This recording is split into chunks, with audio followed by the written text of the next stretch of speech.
راديو إيرنا راديو إيرنا كاب كتما باريس محلالة في إرتوران غازيت إنياتا زدالو نتس راديو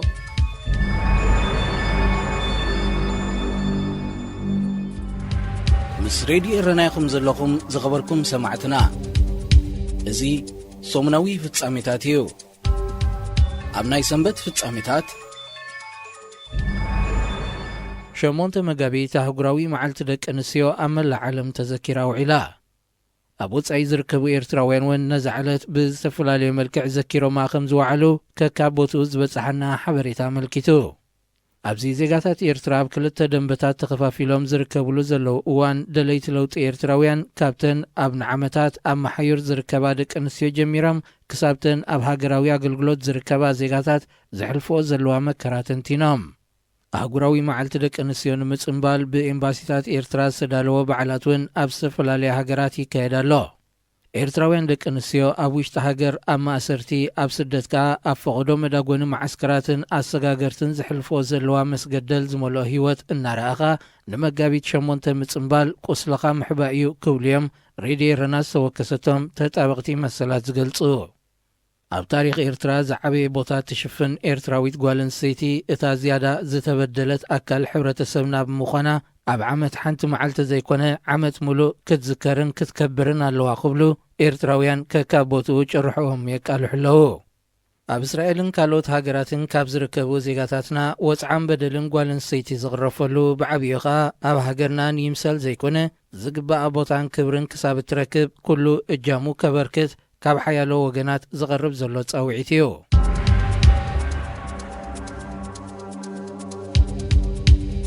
أب إثيوبيا كبابي أديس آباز سقوا هارقجت ناب كالق كبابيتات تهاجر إنا لحمي متسكم زلو كاب تهاجر سفنو زينا ملكتو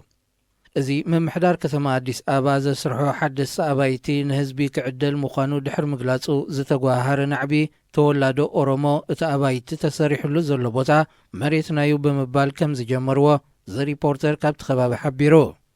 كابزين هزب قعدل توتينو زلو 55 شح أبايتي إتي شوعات شح أب كل الأوروميا زتهانس بمخانو زسل على نعبي كساب شوعات مقابيت أب كباب أديس آبات راي تحتيرو دحر مصنح أب زيك أدام سنبت ناب أمبو جمع أدامان شاشمنين زا مسلا كثماتات لحيمو كمزلو يزقلات إزي دحريك أدامي منيستر أبي ناب سلطان ممتو زعبي نعبي مخانو زنقرلو تقاومتي ودبات جنبار حرنت أورومون ديمقراسيا ودب أورومون نتي معدال أبايتي زلوان تقاومو قليت أنا لوا إذن ودباتا مقلتيتاتن نوان النت مريت بزملكات أمانقو من محدار كثما أديس آبان كل الأوروميان زكايت زلو زيتغيتو ده أبايتن هزب معدال قوقي سقومتي لن نزي تقاومتي ودبات أورومو زي قواماويو زبلو مقلت صعيبو من محدار تا كثما زاقيت زهبو من لا شيلن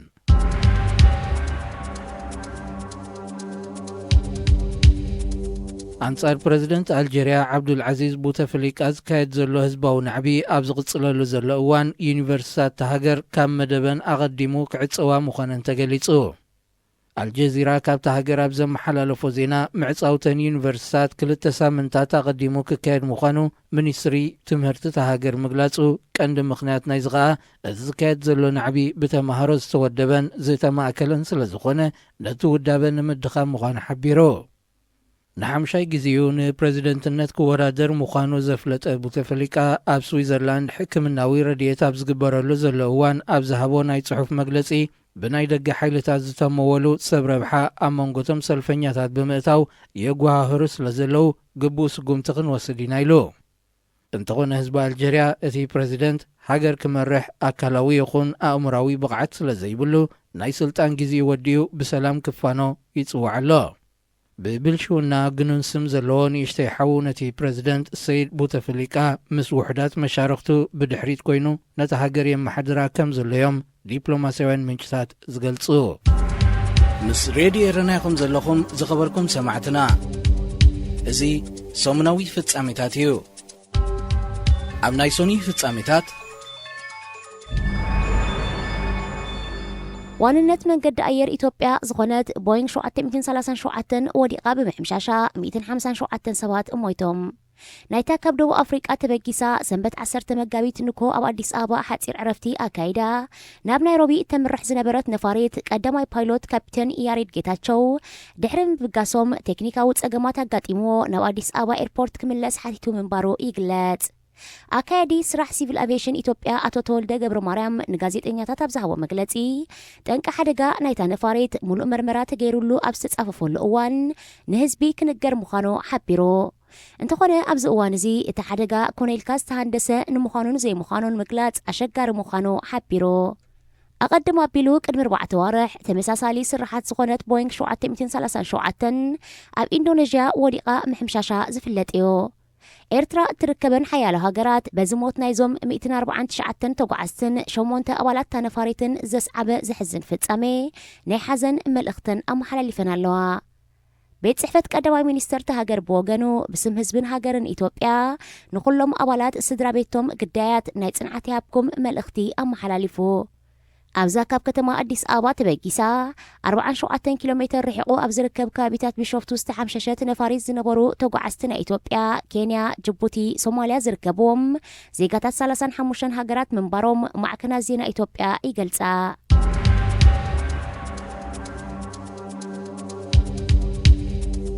ብፖለቲካውን ህዝባውን ናዕቢ ዝናወጽ ዘሎ ፕሬዚደንት ሱዳን ዑመር ሓሰን አልበሽር ንሓያሎ ኣዘሲ ሰራዊት ሃገር ማዕርግ ወሲኹ። ወሃብ ቃል ሰራዊት ሱዳን ኣሕመድ ኸሊፋ አልሻሚ ብዓርቢ 8 መጋቢት ኣብ ዝሃቦ ጋዜጣዊ መግለጺ እቲ ወሳኽ ማዕርግ ኣብ 1993 ብዝወፅእ ሕጊ ተሞርኪሱ ዝተኻየደ ምዃኑ ገሊጹ። እንተኾነ ናይቶም ካብ ስልጣኖም ዝተፋነዉ ኣዘሲ ሰራዊት ዝኾነ መግለጺ ኣይሃበሉን። ካብ ወርሒ ታሕሳስ ጀመረ ህዝባዊ ናዕቢ ሱዳን ህዝቢ ንሰራዊት ሃገር ምስ መንግስቲ ዘይኮነ ምስ ህዝቢ ክውግን ጻውዒት ከቕርብ እኳ ተጸንሐ ሚኒስተር ምክልኻል ዓዋድ ኢብን ኡፍን ሓለቓ ስታፍ ከማል ዓብደልማዕሩፍን ዝርከብዎም ላዕለዎት ኣዘዝቲ ሰራዊት ኣብ ጎኒ ፕሬዚደንት አልበሽር ደው ከም ዝብሉ ገሊጾም እዮም። እዚ ሓድሽ ምዕዳል ማዕረግ ሰራዊት ነቲ ናይ ህውፅፅ እዋን ኣዋጅ ከካየድ ዝተመዘእ ሓይሊ ዕማም ዘጠቓልል ንምዃኑ ዝተዋህበ መብርሂ የለን። እቲ ሓይሊ ዕማም ፍሉይ ቤት ፍርዲ ኣቂሙ ኣብ ሰላማዊ ሰልፊ ንዝተሳተፉ ውልቀ ሰባት ፍርዲ ክህብ ጸኒሑ። እቲ ፍሉይ ቤት ፍርዲ ኣብ ጽባሕ ኣጉራዊ መዓልቲ 8 መጋቢት ን9 ደቂ ኣንስትዮ ኣብ ሰላማዊ ሰልፊ ተሳቲፍክን ብዝብል ክሲ ናይ 1 ወርሒ ማእሰርትን 20 ናይ ኩርማጅ መግረፍትን ምብያኑ ኣብ ሓያሎ ኣህጉራውያን ተጠበቕቲ መሰላት ደቂ ኣንስትዮ ቁጥዐ ፈጢሩ እዩ።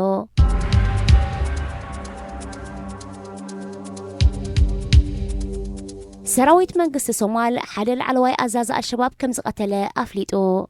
ኣብቲ ብ5 መጋቢት ኣብ ከተማ በለድወይን ዝተኻየደ ስርሒት እቲ ኣባል አልሸባብ ኢዱ ንዘይምሃብ ንነዊሕ ከም ዝተታኾሰ ኮማንደር ፋራሕ ዓሊ ዋሱገ ንጋዜጠኛታት ገሊጹ። እቲ ሓደ ካብ ላዕለዎት ኣዘዝቲ አልሸባብ ምዃኑ ዝተነግረሉ ሶማላዊ ኣብቲ ሃገር ንዝተኻየደ ሓያሎ መጥቃዕቲ ቦምባታት ቀንዲ ሃንዳሲ ምንባሩ ይግለጽ። ሰራዊት መንግስቲ ሶማል ነቲ ኣባል አልሸባብ ድሕሪ ምቕታሉ ኣብ መንበሪ ቤቱ ድሕሪ ዘካየዶ ተፍትሽ ናይ መኪናን ሰብን ዘጠቓለለ ሓያሎ ነቶክትን ዝተጻወደ ቦምባታትን ከም ዝረኸበ ተሓቢሩ። ብዓቃብ ሰላም ዝድገፍ ሰራዊት መንግስቲ ሶማል ምስ አልሸባብ ኣብ ዝገብሮም ግጥም ንሓያሎ ቦታታት ተሃገሪ ቆጻጸር እኳ እንተሎ ጥሩፍ ጉጅለ አልሸባብ ሽበራዊ መጥቃዕታት ካብ ምግባር ኣይዕረፈን። ምስ ሬድዮ ኤረና ኢኹም ዘለኹም ዝኸበርኩም ሰማዕትና እዚ ሰሙናዊ ፍጻሜታት እዩ። ኣብ ናይ ሰሉስ ፍጻሜታት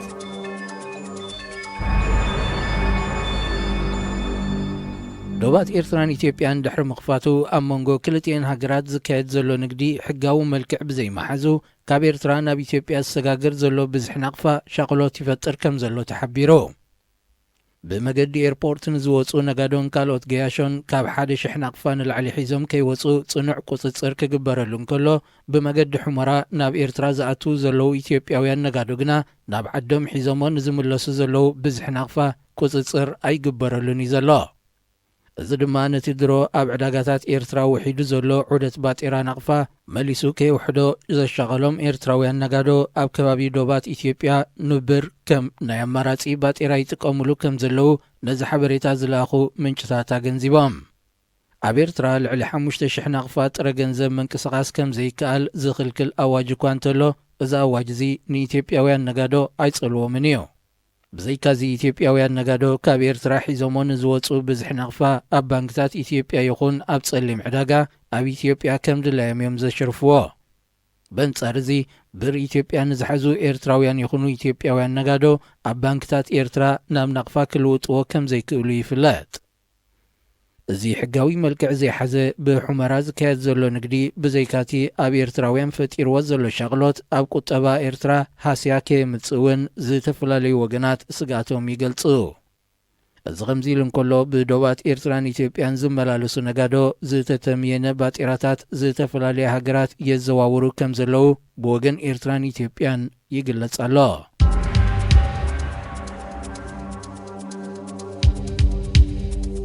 ኣብ እስራኤል ዝርከባ ኤርትራውያን ደቂ ኣንስትዮ ን8 መጋቢት ኣህጉራዊ መዓልቲ ደቂ ኣንስትዮ ብፍሉይ ዘኪረን። እቲ ብቐዳም ዕለት 9 መጋቢት ዝተኻየደ ጽምብል ኣህጉራዊ መዓልቲ ደቂ ኣንስትዮ ብምትሕብባር ማእከል ደቂ ኣንስትዮ ኤርትራ፣ ማእከል ምዕባለ ስደተኛታት ኣፍሪቃ ኣርዲስን ሕብረተሰብ ኤርትራውያን ሓተቲ ዕቑባን ኣብ ደቡብ ቴልኣቪቭ መክያዱ ምንጭታት ሬድዮ ረና ካብቲ ቦታ ሓቢሮም። ኣብቲ ብማዕረ ንሕሰብ ዝብል ዓብዪ ቴማ ዝተኻየደ ጽምብል ደቂ ኣንስትዮ ኣብ ስደት ገጢምዎን ዘሎ ድርብርብ ወፅዓታት ተፃዊረን ዘሕልፍኦን ዘለዋ ናብራ ዘዘንቱን ካልእን ናይ ምዝንጋዕ መደባት ቀሪቡ። ነቲ ጽምብል ዝተፈላለዩ ኣካላትን ማሕበረሰባትን እስራኤል እኳ እንተተሳተፍዎ ኣንጻር ስደተኛታት ሕሉፍ ጽልኢ ዘለዎም ውሕዳት ግና ነተሳተፍቲ መርዛም ፍሊት ብምንጻግ ኣብ ልዕሊ ሓያሎ ቆልዑን ደቂ ኣንስትዮን ጉድኣት ብምውራድ ነቲ ጽምብል ንምዝራጉ ከም ዝሓለኑ ክፍለጥ ተኻኢሉ ኣሎ።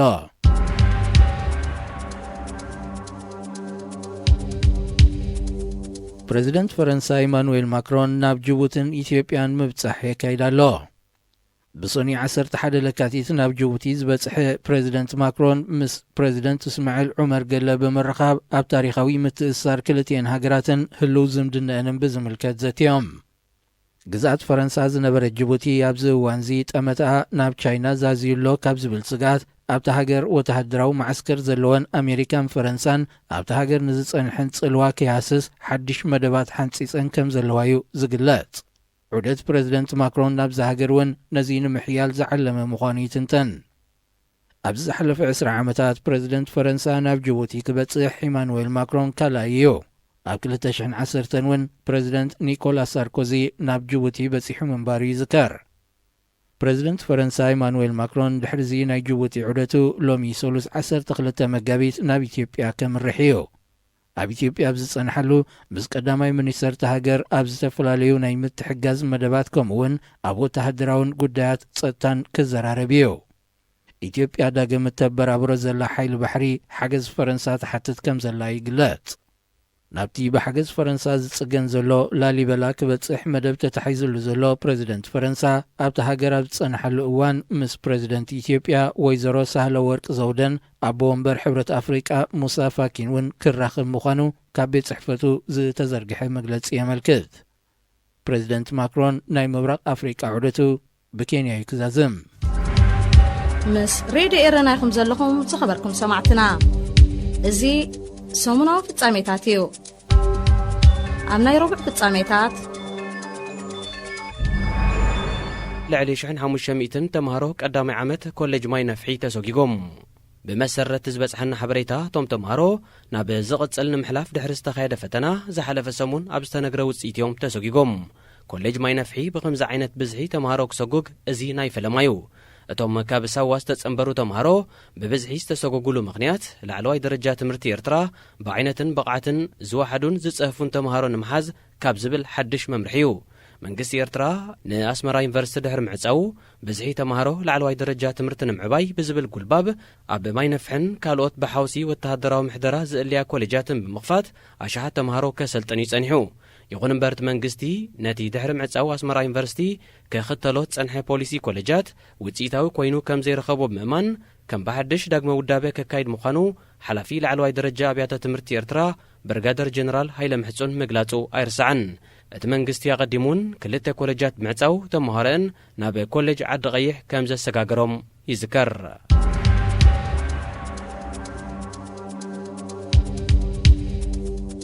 ኣብ ዝተፈላለዩ ሃገራት ዝርከቡ ኤርትራውያን ብመንገዲ ማሕበራዊ ሚድያታት ዘካይድዎ ዘለው ናይ ይኣክል ጻውዒት ሰፊሕ ሸፈና ይረክብ ኣሎ።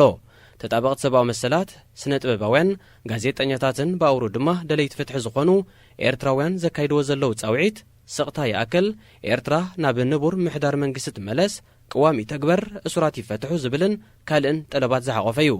እዚ ምስለኻ እናተራእየ ብቪድዮ ቀሪጽካ ዝካየድ ዘሎ ናይ ያክል ጻውዒት በብዝተፈላለየ ምኽንያታት ኣብ ልዕሊ ኤርትራውያን ንዝጸንሐ ፍርሒ ዘቐንጠጥ ኮይኑሎ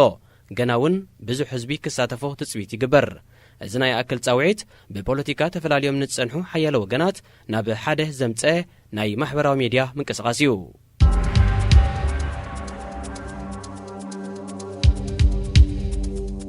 በእርጋንን ሕማምን ተሰኒፉ ዝርከብ ፕሬዝደንት አልጄሪያ ዓብደልዓዚዝ ቦተፍሊቃ ንመበል 5 ጊዜው ደጊሙ ኣብ ምርጫ ከም ዘይቀርብ ኣፍሊጡ ንሱ ነዚ ዘፍለጠ ድሕርቲ አንጻሩ ዝተኻየደ ሰፊሕ ህዝባዊ ተቃውሞ እዩ ካብ 2013 ኣትሒዙ ብሕማም ወቕዒ ዝሳቐ ዘሎ ፕሬዝደንት ቦተፍሊቃ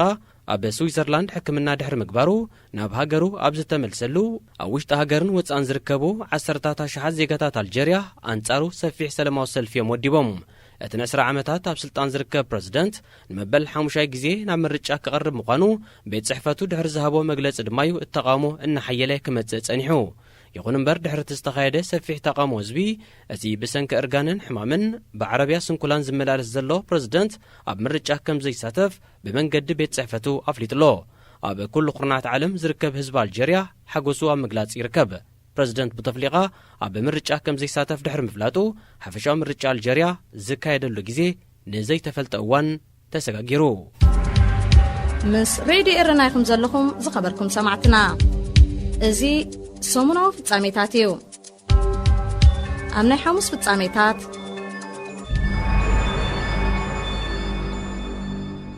ወከልቲ ባይቶን ናብ ማሕደርቲ ምምሕዳራትን ደቡባዊ ምዕራብ ኣስመራ ብ10 መጋቢት ንህዝቢ ኣብ ዘካየድዎ ኣኼባ ብመሰረት ኮሚሽን ዶብ ዝሃቦ ውሳኔ ዶባት ስለምንታይ ዘይሕንጸጽ ምሕንጻጽ ዶብ ስለምንታይ ደናጎሎ ዝብሉ በዳህቲ ሕቶታት ከም ዝቐረቡ ኣብቲ ኣኼባ ዝተረኽቡ ምንጭታት ሬድዮ ኤረና ሓቢሮም ኣብቲ ኣብ ኤክስፖ ዝተኻየደ ኣኼባ ብዘይካዚ ኣብ ኣስመራ ገኒኑ ንዘሎ ክትራን ዝምታን ዓመፅን መንግስቲ እንታይ መፍትሒ ኣለዎ ዝብል ዛዕባ እውን ካብ ተሳተፍቲ ተላዒሉ ኣብ ርእሲ እዚ ኣብ ሓያሎ ከባቢታት ኣስመራ ንነዊሕ ዓመታት ከም ነቡር ተወሲዱ ዘሎ ሕፅረት ቀረብ ኣገልግሎታት ማይን ኤሌክትሪክን ክሳብ መዓስዩ ከይተፈትሐ ክቕፅል ዝብልን ካልእ ማሕበራዊ ሕሰማትን ከም ሕቶ ቀሪቡ ይኹን እምበር እቶም ወከልቲ ባይቶን ኣብ ማሕደርቲ ምምሕዳራትን ዝምልከቶ ኣካል ሒዝወሎ እናበሉ ነቲ ካብ ህዝቢ ዝቐረበሎም ሕቶታት ክምልስዎ ከም ዘይከኣሉ ተፈሊጡ ህዝቢ ኣብ ዝረኸቦ ኣጋጣሚታት ተመሳሳሊ ሕቶታት የልዕል ከም ዘሎ እቲ ዝበፅሐና ሓበሬታ ኣመልኪቱ ኣብ ካልእ ዜና ምምሕዳራት ከባቢ ኣስመራ ካብ ሃገራዊ ኣገልግሎት ዝሃደሙ ይኹኑ ትምህርቶም ንዘቋረፁ መንእሰያት ክሳብ 15 መጋቢት ኣብ ዘሎ ጊዜ ናብ ታዕሊም ክወርዱ ዝጽውዕ መጠንቀቕታታት ይዝርግሕ ኣለዋ ብዘይካዚ ብስም ህዝባዊ ሰራዊት ዝተመደቡ ዕድመ ዝደፍኡ ኣቦታትን ካልኦት ኣባላት ሚሊሻን ዝተሰርዓሎም ናይ ታዕሊም መደባት ከካይዱ ን15 መጋቢት ኣብ ኤክስፖ ክእከቡ መፀዋዕታት ተዘርጊሑሎ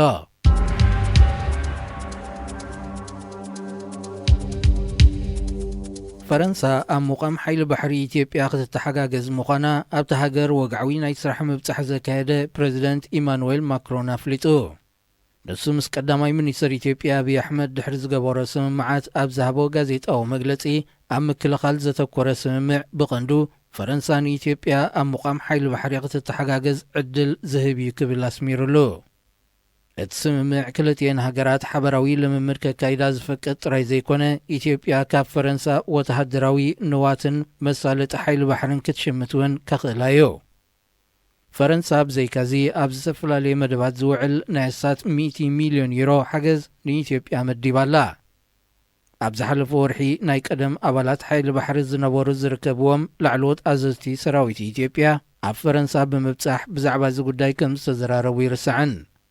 ኣብ ደገ ባሕሪ ዘይብላ ኢትዮጵያ ሓይሊ ባሕሪ ንምቋም እትጓየየሉ ዘላ ዕላማ ንጹር እኳ እንተዘይኮነ ኢትዮጵያ ኣብ ቀይሕ ባሕሪ ወተሃደራዊ ጽልዋ ክህልዋ ካብ ምድላይ ዝነቐለ ምዃኑ ዝተፈላለዩ ወገናት ትንታነታቶም ይህቡ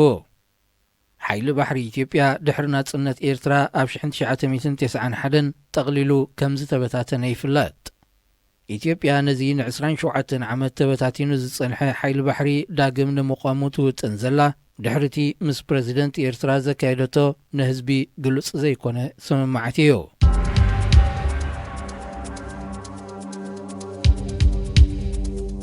ኢትዮጵያን ሱዳንን ናብ ዶባተን ናይ ሓባር ሰራዊት ከዋፍራ ኣብ ስምምዕ ከም ዝበፅሓ ማዕከናት ዜና ካብ ካርቱም ሓቢረን እዘን ክልተ ሃገራት ናይ ሓባር ሰራዊት ንምውፋር ኣብ ስምምዕ ዝበፅሓሉ ምኽንያት ብመገዲ ዶባተን ዝካየድ ዘሎ ዘይሕጋዊ ምስግጋር ኣፅዋርን ደቂ ሰብን ንምግታእ ዝዓለመ እዩ ተባሂሉ ነቲ ስምምዕ ብወገን ኢትዮጵያ ጠቕላሊ ሓለቓ ስታፍ ሰራዊት ጀነራል ሰዓረ መኮንን ብወገን ሱዳን ድማ ሌተናንት ጀነራል ከማል ዓብድልማዕሩፍ እዮም ከቲሞሞ ብዶባት ሱዳን ዘይሕጋዊ ኣፅዋር ይውሕዝ ከም ዘሎ ክትወቅስ ዝጸንሐት ኢትዮጵያ መንግስቲ ሱዳን ስጉምቲ ክወስድ ክትሓትት እያ ጸኒሓ ምስ ሬድዮ ኤረና ይኹም ዘለኹም ዝኸበርኩም ሰማዕትና እዚ ሰሙናዊ ፍጻሜታት እዩ ኣብ ናይ ዓቢ ፍጻሜታት ኣብ እስራኤል ዝርከብ ኤርትራዊ ስደተኛ 1 ሚልዮን ሽክል ማለት ባጤራት ሃገር ከም ዝተዓወተ ሓንቲ መደበር ቴሌቪዥን ካብ ቴል አቪቭ ገሊጻ እቲ ስሙ ዘይጠቀሰቶ ኤርትራዊ ኣብ ሎተሪ ዝሽየጠሉ ኪዮስክ ሓጎሱ እናገለጸን ምስ ኣብቲ ቦታ ምስ ዝነበሩ ሰባት እናተሰዓመን ዘርኢ ቪድዮውን ኣቕሪባ እቲ ብሶሉስ 12 መጋቢት ዝተዓወቶ መጠን ገንዘብ ብዶላር ክሽረፍ እንከሎ ኣስታት 4 ሚልዮን ወይ $250,000 ዝበጽሕ ነቲ ሎተሪ ዝሸጠ ወናኒ ኪዮስክ ሚካኤል ጋሊሎቭ እቲ ኤርትራዊ ዝሓኸ ሎተሪ ከም ዝተዓወተ ምስ ረኣየ ከኣምና ይከኣለን ኢሎ ኩልና ኣብቲ ኪዮስክ ዝነበርና ሰባት ተገሪምና ክብል እውን ንዝነበረ ናይ ሓጎስ ኩነታት ገሊጾ ኣብ እስራኤል መብዛሕትኦም ኤርትራውያን ዝኾኑ ልዕሊ 35,000 ስደተኛታት ሓተት ዕቑባ ከም ዘለዉ ዝፍለጥ ኮይኑ መንግስቲ እስራኤል ካብቲ ሃገር ክወፁ ብዝገብረሎም ዘሎ ፀቕጢ ነፍሲ ወከፍ ስደተኛ ካብ ኣታዊታቱ 20 ሚእታዊት ብግዴታ ተቆሪፁ ኣብ ባንክ ቅመጥ ከም ዝወሰነ ይፍለጥ ኣብ ካልእ ዜና ኣብ ቅድድም ጉያ እግሪ እትነጥፍ ናዝሬት ዝተባህለት ኣብ እስራኤል እትቕመጥ ኤርትራዊት ስደተኛ ኣብ ኣዘርባይጃን ከተማ ባኩ ኣብ ዝተኻየደ ፌስቲቫል ኦሎምፒክ መንእስያት ኤውሮጳ ንኮሚቴ ኦሎምፒክ ኤውሮጳ ወኪላ ክትሳተፍ ተረቂሓ እታ ኣብ ንኡስ ዕድሚኣ ምስ ስድራኣ ብከቢድ ናይ ስደት ጉዕዞ ናብ እስራኤል ዝኣተወት መንእሰይ ኣብ ቴል አቪቭ ምስ እትርከብ ክለብ ብምጥርናፍ ኣብ እስራኤል ኣብ ዝካየድ ቅድድም ጉያ እግሪያ ትሳተፍ ሻምፒዮን ናይ ትሕቲ 16 ዓመት ክትከውን እኳ እንተበቕዐት እስራኤል ኣብ ልዕሊ ስደተኛታት ብእትኽተሎ ፖሊሲ ነታ ሃገር ብምውካል ኣብ ኣህጉራዊ ቅድድማት ክትሳተፍ ዕድል ኣይረኸበትን እዛ ኤርትራዊት ስደተኛ ኣብ ክረምቲ ኣብ ዝካየድ ፌስቲቫል ኦሎምፒክ መንእስያት ኤውሮጳ ንምስታፍ ምስ ሃገራዊት ጋንታ እስራኤል ሓቢራ ናብ ከተማ ባኩ ከተመርሕ እኳ እንተኾነት ባንዴራ ኮሚቴ ኦሎምፒክ ኤውሮጳ እናንበልበለት እያ ኣብ ሃገር ኣብ ናይ ምቑራፅን ናይ 2,000 ሜትሮን ቅድድም ጉያ እግሪ ክትወዳደር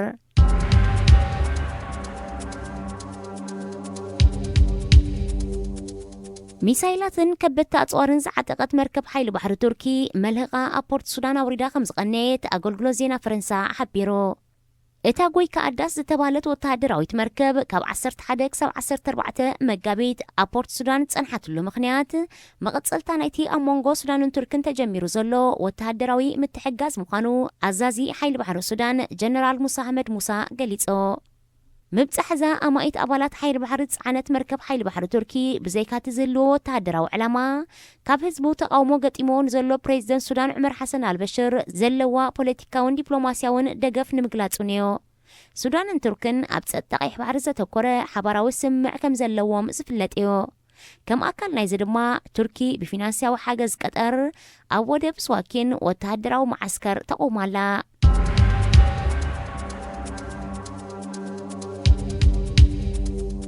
ፕሬዚደንት ሶማል መሐመድ ዓብዱላሂ ፋርማጆ ኣብ ኡጋንዳ ምብጻሕ ኣካይዱ እቲ ፕሬዚደንት ኣብቲ ሃገር ብጽንሓሉ ኣብ ጉዳይ ምስሓብ ዓቃብ ሰላም ሰራዊት ሕብረት ኣፍሪቃ ካብ ሶማል ብዝምልከት ምስ ፕሬዚደንት ኡጋንዳ ዩወሪ ሙሴቪኒ ዘትዩ ንሱ ብዘይካዚ ኣብቲ ሃገር ንስልጥኑ ዘለዎ ወተሃደራት መንግስቲ ሶማል በፂሑ ኣብ ሶማል ተዋፊሩ ዝርከብ ዓቃብ ሰላም ሰራዊት ሕብረት ኣፍሪቃ ክሳብ 2020